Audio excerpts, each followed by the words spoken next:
Man salaka tariqan yaltamisu fihi ilman sahalallahu lahu bihi tariqan ilal jannah. Assalamualaikum warahmatullahi wabarakatuh. Innal hamdalillah nahmaduhu wa nasta'inuhu wa nastaghfiruh. Asyhadu an la ilaha illallah wa asyhadu anna Muhammadan abduhu wa rasuluh. Allahumma shalli ala sayyidina Muhammad wa ala ali sayyidina Muhammad. Pada pertemuan kali ini kita akan membahas atau kita akan sama-sama belajar kitab Tijanud Darari yang dikarang oleh Syekh Ibrahim Al-Bajuri dalam muatan atau dalam ranah tauhid. Maka dari itu, untuk mengambil barokah daripada pengajian kita, sebelumnya kita tawassul dulu kepada Nabi Muhammad SAW dan kepada guru-guru kita semua. Salawatin Nabi Mustafa Rasulullah sallallahu alaihi wa juriyatihi wa libaitihi sallallahu al-Fatihah. A'udzubillahi minasyaitonirrajim. Bismillahirrahmanirrahim. Alhamdulillahirabbil alamin arrahmanirrahim maliki yaumiddin. Iyyaka na'budu wa iyyaka nasta'in. Ihdinas siratal mustaqim siratal ladzina an'amta 'alaihim ghairil maghdubi 'alaihim waladdallin. Summa ila hadrati jamil malaikatil muqarrabin wal jamil anbiya wal mursalin wal jamil syuhada was salihin wal jamil awliya'il amilin.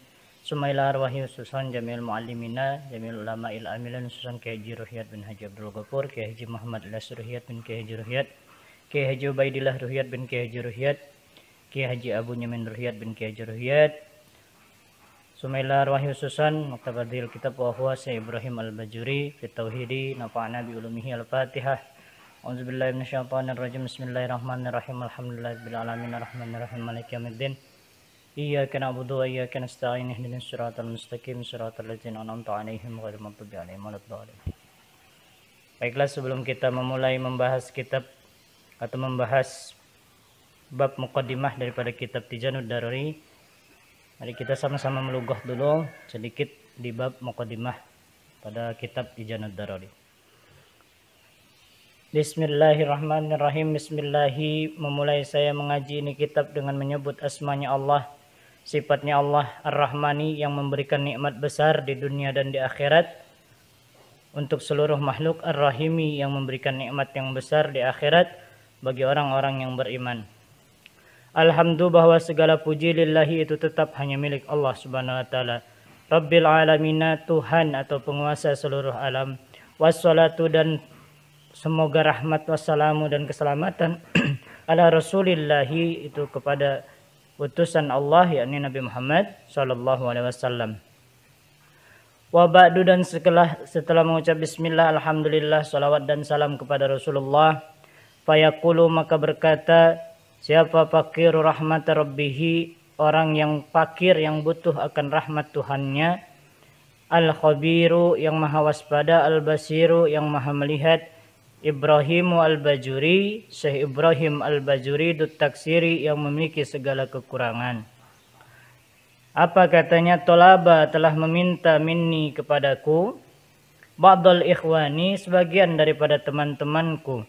Aslahallahu li walahum, aslahallah, semoga Allah memberikan kebaikan, li kepadaku, walahum dan kepada mereka, yakni ba'dal ikhwani, al-hali dalam kondisi apapun, wasyani dalam urusan apapun. Apa yang diminta? An aktuba, untuk menuliskan lahu kepada mereka, risalatan, sebuah risalah. Risalah itu yakni di sini jelaskan ay kitaban shaghiran, kitab yang kecil yang memuat tentang penjelasan. Di sini tastamilan, yang menjelaskan atau yang memuat ala sifatil maula, atas sifat ketuhanan. Wadadiha, dan lawannya daripada sifat ketuhanan. Wama, dan perkara ya juzu yang jaiz fi haqqihi ta'ala, dalam hak Allah ta'ala. Wa alama, dan atas perkara yajibu yang wajib fi haqqi rasuli, dalam hak para rasul. Wama, dan perkara yastahilu yang mustahil fi haqqihim, dalam haknya para rasul. Wama, dan perkara ya juzu yang jaiz dalam hak para rasul.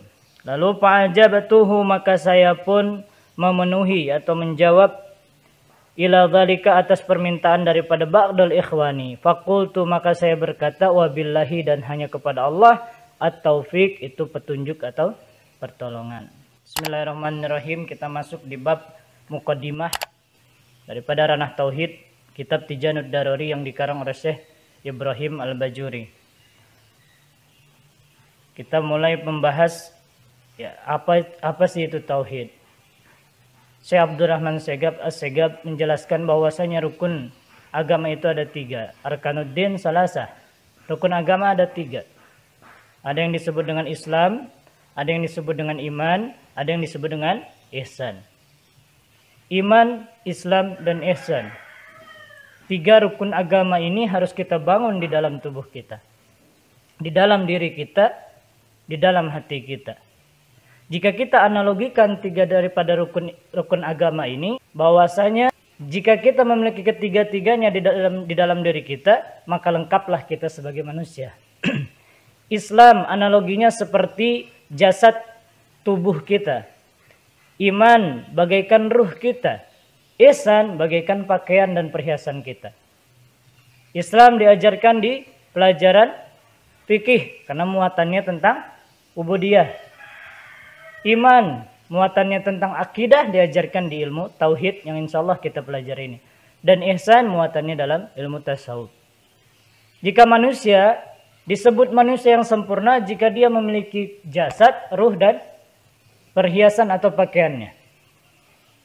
Manusia jika hanya memiliki jasad, tidak memiliki ruh. Bagaikan manusia yang hanya memiliki Islam tapi tidak ada imannya, tidak ada keyakinannya, ibadah terus tapi enggak yakin kepada Allah. Ini manusia hanya memiliki Islam tapi tidak ada imannya. Bagaikan manusia hanya punya jasad, enggak punya ruh. Itu bagaikan mayat. Sebaliknya jika manusia hanya punya iman, tidak punya Islam, itu bagaikan hanya memiliki ruh tapi tak punya jasad. Bagaikan arwah gentayangan, kuntilanak, memedi, pocong, genderwo, dedemit. Makanya ketika iman manusia memiliki ruh dan Islam manusia memiliki jasad, itulah disebut manusia, susunan manusia yang sempurna. Ketika itu dilengkapi atau dihiasi dengan ihsan, yaitu pakaian mereka, yakni anta'budallah ka'annaka tarah, fa in lam yakun tarah fa innahu yara. Jadi kita beribadah kepada Allah itu seolah-olah kita sedang menatap Allah, seolah-olah sedang berhadapan dengan Allah.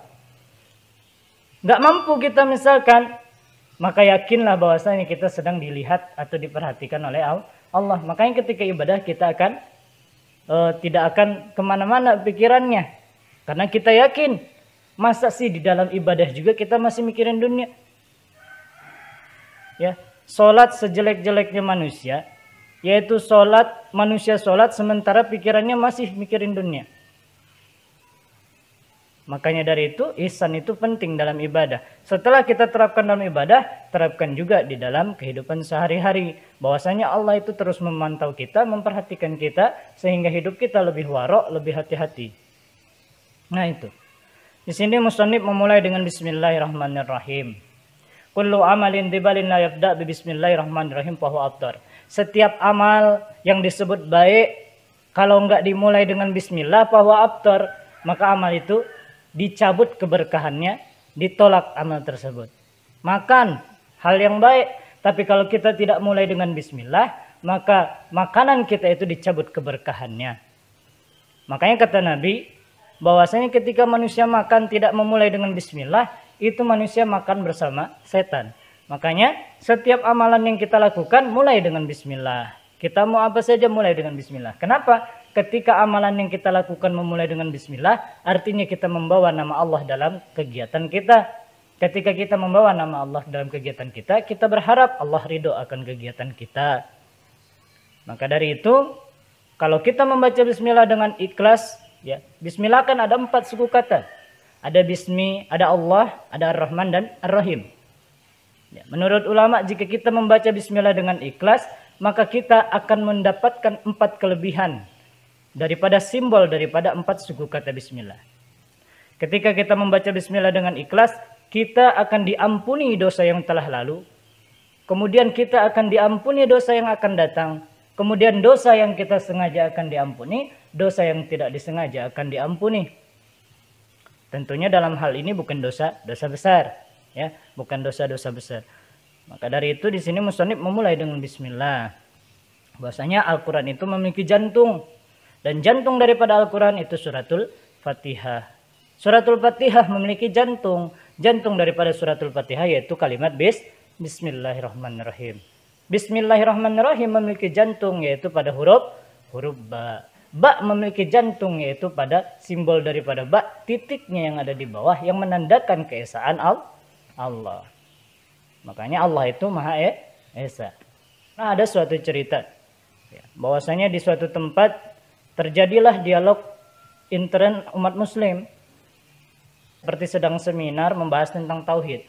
Tapi ternyata di dalamnya ada yang menyusupi, orang ateis yang jadi penyusup untuk mengacaukan daripada seminar. Ketika yang menyampaikan seminar atau narasumbernya itu menjelaskan tentang keesaan Allah, ateis ini memotong pembicaraannya, diangkat tangannya. Dia bertanya, tentunya karena ateis, dia tidak percaya akan adanya Tuhan. Dia percayanya alam ini terjadi dengan sendirinya, tercipta dengan sendirinya. Dia hanya menggunakan logika. Makanya kita di dalam ilmu tauhid ini insya Allah nanti kita membahas tentang dalil baik secara akli maupun nakli. Untuk apa ada 20 sifat wajib Allah? Untuk menepis, untuk menjawab pertanyaan-pertanyaan sesuai dengan dalil baik secara akli maupun nakli. Lalu bagaimana, kata pemuda ini, saya mau bertanya.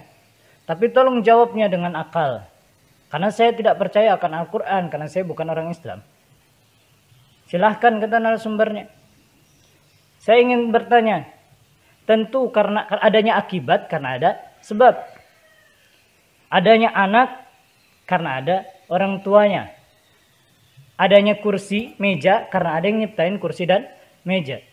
Nah, pertanyaan saya, siapakah yang menciptakan Allah? Tentunya Allah tidak mungkin tercipta dengan sendirinya. Pasti Allah ada yang menciptakan. Menurut opini ateis ini. Akhirnya narasumber ini menjelaskanlah. Tapi dia menjelaskannya dengan bertanya balik kepada yang bertanya itu. Kepada ateis itu. Baiklah, saya akan jawab pertanyaan Anda. Tapi jawab dulu pertanyaan saya. Adanya angka 4 dari angka berapa? Angka 4 adanya karena 2 tambah 2 sama dengan 4. Atau 1 tambah 1 tambah 1 tambah 1 sama dengan 4. Atau 3 tambah 1 sama dengan 4. Baik. Lalu adanya angka 3 dari berapa? 3 tentu 2 ditambah 1 sama dengan 3. Atau 1 tambah 1 tambah 1 sama dengan 3. Baik. Lalu 2 dari mana? 1 tambah 1 sama dengan 2. Baik. Pertanyaan saya, angka 1 dari mana? Bengong dia. Karena sedang membicarakan bilangan pasti. Tidak mungkin 1 berasal dari 0,5 tambah 0,5 atau setengah tambah setengah. Lalu kata ateis ini, ya 1 tercipta dengan sendirinya. 1 tidak diciptakan dari bilangan yang lain. Lalu apa kata narasumber? Nah, kalau kau seandainya bisa mempercayai hal simpel seperti itu, hal simpel 1 tercipta dengan sendirinya, apa susahnya kau mempercayai bahwasanya Allah tercipta dengan sendirinya? Bengong itu. Karena dia bertanya dengan akal, dijawablah dengan akal. Kita lanjut pembahasan daripada kitab Tijanud Daruri. Bismillahi, dengan menyebut nama Allah, sifatnya Allah Ar-Rahmani yang memberikan nikmat besar di dunia dan di akhirat untuk semua manusia. Ar-Rahimi yang memiliki nikmat besar di akhirat hanya untuk orang yang beriman. Maksudnya apa lukuhan ini? Jika kita harus mengkalkulasikan nikmat Allah secara besar 100%, yang mana 1% nikmat Allah itu diselipkan di sifat Ar-Rahman. Yang dari 1% nikmat Allah ini diberikan di seluruh manusia yang ada di muka bumi ini dari zaman Nabi Adam sampai manusia terakhir. Nah, yang dapat nikmat ini bukan saja orang beriman, tapi juga orang kafir. Bukan saja orang baik, tapi juga semua manusia mendapatkan nikmat yang 1%. Orang terkaya di dunia mendapatkan itu, kekayaannya itu hanya dari 1% nikmat Allah. 1% nikmat Allah bisa menghidupi semua manusia, bahkan bisa melebihi kebutuhan manusia yang ada di muka bumi ini. Bagaimana matahari itu bisa bersinar, itu dari 1% nikmat Allah. Nah, Allah tanamkan 1% nikmat di sifat Ar-Rahman, diberikan kepada seluruh manusia. Nah, Allah tanamkan sisanya, yakni 99% ada di sifat Ar-Rahim, yang nanti kelak insya Allah kita semua orang yang beriman akan mendapatkan ini kelak di surga. Tapi anehnya banyak orang yang hanya mengejar 1% nikmat, sampai tega gasak gesek gosok, sampai tega bunuh-bunuhan hanya demi 1% nikmat, bahkan 1% nikmat yang sesaat. Alhamdulillahi Rabbil Alamin. Segala puji itu hanya milik Allah. Segala hal yang baik hanya milik Allah. Segala sesuatu yang terpuji hanya milik Allah. Makanya ketika kita dipuji oleh manusia, ucapkan innal hamdalillah. Karena sesungguhnya segala puji itu milik Allah. Wassalatu wassalamu ala Rasulillah. Salawat ya, dan salam kepada Rasulullah. Innallaha wa malaikatahu yusholluna 'alan nabi ya ayyuhalladzina amanu shallu alaihi wa sallimu taslima. Bahwa Allah dan malaikat saja itu bersalawat kepada Nabi. Maka dari itu kita sebagai orang yang beriman hendaklah bersalawat kepada Nabi. Kadang ayat ini suka dijadikan ibaratnya senjata daripada orang kafir untuk menjatuhkan iman kita bagi iman kita yang awam. Kenapa? Menurut spesifik atau pandangan mereka itu bahwasanya salawat itu doa. Ketika disebutkan Allah malaikat bersalawat, artinya Allah malaikat berdoa untuk Nabi. Ketika disebutkan Allah berdoa untuk Nabi, ketika malaikat berdoa untuk Nabi, mungkinlah malaikat berdoa kepada Allah. Tapi Allah berdoa kepada Nabi, Allah berdoa kepada siapa? Objek apa yang tempat Allah meminta? Akhirnya itulah yang menjadikan senjata mereka untuk menjatuhkan iman kita, terutama bagi kita yang awam. Ya, lalu bagaimana cara menjawabnya? Sesungguhnya seandainya kita belajar ya di kitab-kitab salaf, kita bisa belajar di kitab Safinatun Najah. Di sana sudah disebutkan bahwa model salawat, macam-macam salawat itu ada 3. Ada yang namanya salawat ilahiyah atau salawat dari Allah, ada salawat malaikat, dan ada salawat manusia. Tentunya deskripsi daripada 3 salawat ini berbeda. Ketika salawat itu disandingkan atas nama Allah, artinya itu Allah mengucurkan rahmat, bukan Allah berdoa. Jadi ketika sesungguhnya Allah bersalawat, artinya Allah mengucurkan rahmat kepada Nabi Muhammad. Ketika disebutkan malaikat bersalawat, artinya malaikat memintakan istighfar kepada Allah untuk Nabi Muhammad. Nah, makna doa itulah salawat dari makna kita. Ketika manusia bersalawat, artinya manusia berdoa untuk Nabi Muhammad. Lah, kenapa manusia berdoa untuk Nabi Muhammad? Bukankah Nabi Muhammad sudah dimaksum? Bukankah Nabi Muhammad itu manusia yang paling sempurna? Muhammadun basarun walaysa kal basari. Kami silih kal hajarun walaysa kal hazari. Muhammad itu manusia, sama manusia, tapi manusia yang tidak seperti manusia yang lain. Sebenarnya kita sama Nabi Muhammad bedanya dikit. Dikit cuman kita bedanya sama Nabi Muhammad. Kalau Nabi Muhammad itu dia makannya dikit. Kalau kita dikit-dikit makan. Kalau Nabi Muhammad tidurnya dikit. Kalau kita dikit-dikit tidur. Dan Nabi Muhammad sudah sempurna. Apa perlu didoakan? Kalau kita harus bermisalkan, kenapa kita harus bersalawat kepada Nabi Muhammad? Jika diibaratkan gelas, Nabi Muhammad itu gelas yang sudah penuh dengan air. Ketika kita mengucapkan sholawat kepada Nabi Muhammad, artinya kita menuangkan kembali gelas yang penuh dengan air. Ketika kita tuangkan, apa yang terjadi? Tentu air itu akan tumpah membeludah. Nah, dari tumpahan daripada air dari gelas ini, itulah yang kita harapkan tersalurkan atau teraliri kepada kita. Lagian bagaimana kita bisa mengenal Nabi Muhammad kalau kita tidak pernah bersalawat kepadanya? Salah satu ciri cinta itu sering mengingat. Man ahabba syai'in aktsaru min dzikri. Salah satu ciri cinta itu sering ingat. Sering ingat. Nggak mungkin kita disebut cinta kalau kita nggak pernah seumur hidup mengingat Nabi Muhammad, nggak pernah seumur hidup bersolawat. Ya. Jika disebutkan Allah itu bersolawat, Allah mengucurkan rahmat. Jika disebutkan malaikat bersolawat, malaikat memintakan istighfar. Kemudian jika disebutkan manusia yang bersolawat, artinya manusia meminta doa kepada Allah, kepada Nabi Muhammad. Ya, mudah-mudahan kita semua menjadi umat Nabi Muhammad. Semakin sering kita bersolawat, insya Allah semakin besar kesempatan kita kelak untuk bertemu Nabi Muhammad. Ya, di sana itu nggak ada syafaat yang lain. Sebelumnya nggak ada syafaat yang lain kecuali syafaat daripada Nabi Muhammad. Barang siapa yang nggak diakui umatnya Nabi Muhammad, bagaimana kita di akhirat nanti? Ya, bagaimana kita di akhirat nanti? Makanya nanti di sini dijelaskan selain daripada 20 sifat wajib, 20 sifat mustahil bagi Allah, kemudian 4 sifat wajib, 4 sifat mustahil bagi Rasul, nanti dijelaskan adanya yang namanya haud, kemudian ada yang namanya yaumul mizan, kemudian nanti di sini pun dijelaskan tentang nasab-nasabnya Nabi, kemudian dijelaskan juga bagaimana kondisi padang mahsyar ketika manusia berkumpul mencari syafaat dari mulai mereka mendatangi Nabi Adam sampai akhirnya hanya Nabi Muhammad lah yang bisa memberi syafaat atas izin Allah. Nanti insya Allah di kitab Tijanud Daruri ini kita akan bahas. Nah, Syekh Ibrahim Al-Bajuri menjelaskan di sini, ya, bahwasanya Syekh Ibrahim Al-Bajuri ini suatu hari temannya meminta, tolaba minni ba'dal ikhwani. Temannya, saudaranya meminta apa? Ya, meminta kepada Syekh Ibrahim Al-Bajuri an aktuba lahu risalatan tastamilan ala sifatil maula, untuk menuliskan, untuk mencatat risalah. Ya. Di sini sebutkan risalah itu kitaban sogiran, ya, tulisan catatan kecil tentang sifatil maula, sifat ketuhanan. Sifat itu ada dua, sifatil maula, sifatil hawadis, ya. Sifat ilahiyah dan sifat kemanusiaan. Nah, manusia ini tentunya di antara dua sifat ini terdapat kontras yang teramat besar. Ketika ada suatu keyakinan Tuhan memiliki kesamaan sifatnya dengan sifatul hawadis, tentunya dia tidak layak menjadi Tuhan. Nah, itu nanti kita akan jelaskan daripada 20 sifat yang wajib dan mustahil bagi Allah nanti.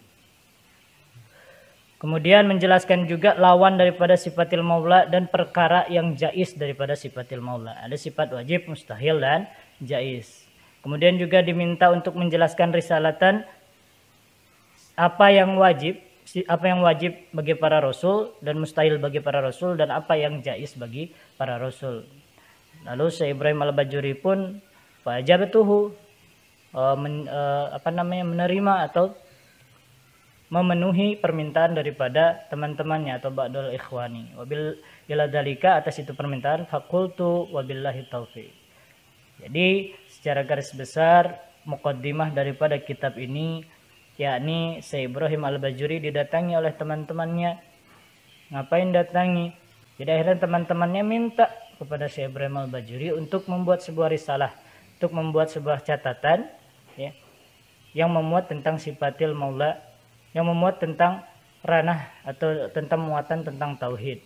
Nah, insya Allah kita nanti di pertemuan selanjutnya akan masuk daripada 20 sifat wajib bagi Allah dan mustahil bagi Allah, yang termasuk daripada aqaidul iman. Aqaidul iman itu kan ada 50, bahwa aqaidul iman itu ada 50 perkara, 20 sifat yang wajib di Allah, 20 sifat mustahil di Allah, 1 sifat yang jais di Allah, 4 sifat yang wajib di para rasul, 4 sifat mustahil di para rasul, 1 sifat yang jais di rasul, ya.